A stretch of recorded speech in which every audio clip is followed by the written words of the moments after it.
Hey guys, I'm back with another Blender tutorial, and today we're gonna do motion tracking. First of all, shoot a video of your scene and make sure there aren't much perspective or scaling changes on the tracking dots. For example, this footage will work, but this one won't work. So this is how our basic scene will look like. These are the tracking dots, and this is our 3D viewport. There's just a plane and our monkey head in it. This plane will act as our shadow catcher. So let's begin with it. Now we can get started with our work and click on this plus sign right here and go into VFX, click on motion tracking. Now open the footage you have recorded. So I've opened my footage. Now click on set scene frames. That will set the frames according to this video and click on prefetch. So the entire video will get into the memory of our project. Now go into color management and select standard. We also have to set this frame rate. So in this case it's 30, so it's already available in Blender and I'll choose it. If the frame rate is like not specific, click on custom and select the FPS right here. Now click on normalize and select previous frame. Normalize will neglect the lighting changes that are happening in our scene and get into tracking settings extra and set correlation to 0.9. So unless and until Blender is 90% sure that our tracking marker is going perfect, it won't track further. So now click on control and left click on our tracking dot, and if it doesn't fit, our tracking marker doesn't fit that dot, just increase its size by scaling it up with this thing right here. So in my case it's perfect and I'll continue with tracking other dots with it. So now press on A to select all the markers and press on Ctrl T to track all the dots across our entire scene. And in case you lose any of your marker in the process, don't worry, unless and until there are 8 perfect markers in your scene, you'll be good to go. Now once you have tracked all the dots, get into solve right here, click on keyframe and select refine as focal length and the k-twins, then click on solve camera motion. Make sure that you are on frame 1. This will solve the entire motion and you'll get your solver error here. If it's greater than 0.5, it's great. If it's a bit up and down, it will work too. Now make sure all trackers are selected and click on setup tracking scene. This will set up your entire scene in the 3D viewport. Now this thing seems pretty off. So first of all, click any 3 random markers and set the floor. Now click one of the marker in any axis and set the axis right there. Also click some random 2 markers and set scale. Yeah, so now we are done with the tracking part. We'll get into the 3D viewport. Now I'll just join these areas so that we can concentrate on our 3D viewport. And yeah, first of all, make sure that ground is not in the background, it's in foreground collection. You can delete this background collection because there's nothing there. Now scale down the ground so that it kind of matches the scale of our scene. This plane is going to be our shadow catcher. Once you're done setting the plane, add any mesh you prefer. I'm going to add monkey head and place it on the plane. So now I'm done setting up the scene, and this would be a great time to also save your screen. Now get into rendered mode and make sure that you're in cycles. I'm going to select GPU compute, and as you can see, we can't see our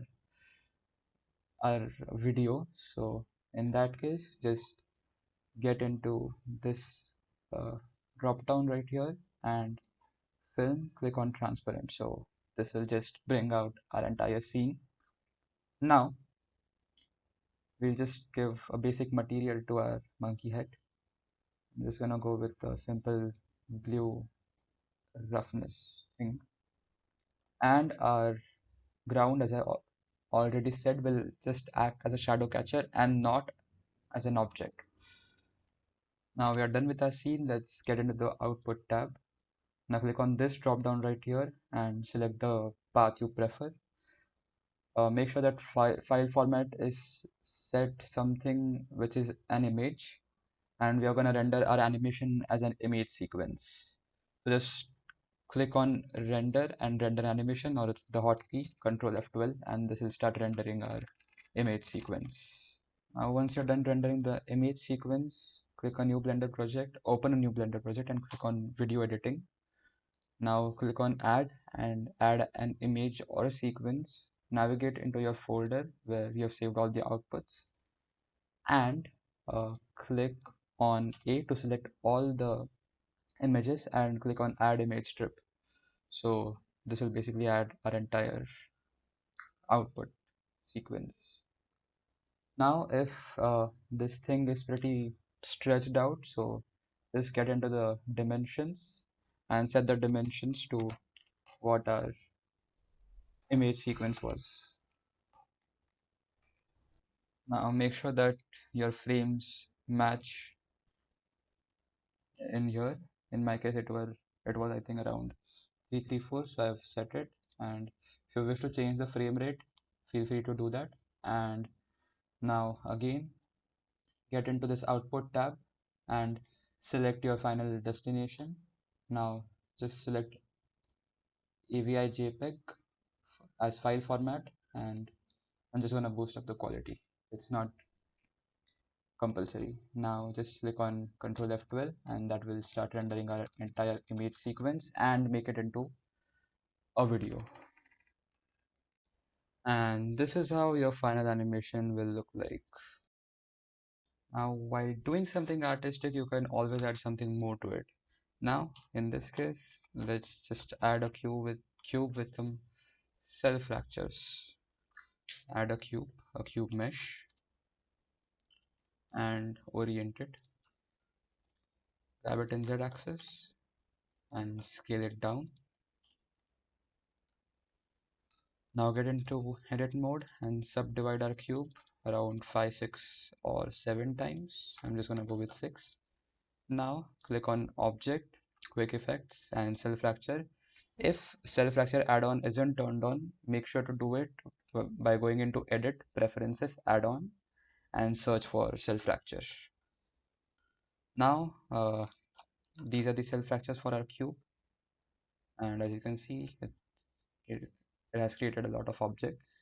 So first of all, delete our instance cube and then select all these objects by first selecting cube cell and like shift clicking the last cube object. Now get into click on object again and click on rigid body, add active. This will make our cell fractures like fall down due to gravity. Basically to create a rigid body for it. Now click on our plane, rigid body, and make it passive. Now this is what cell fracture with rigid body will do to our scene. And in my case, I've used a tap, so there's a bit of an extrusion, so I'm just gonna tweak the mesh of our plane to match the depth.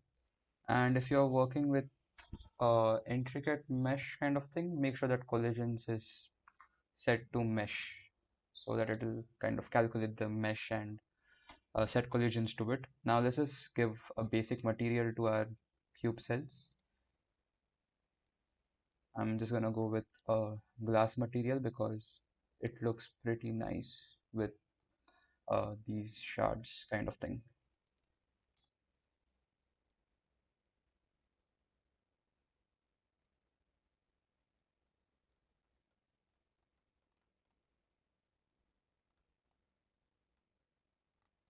Now select the cell which you have given material to and then shift click on the last cell.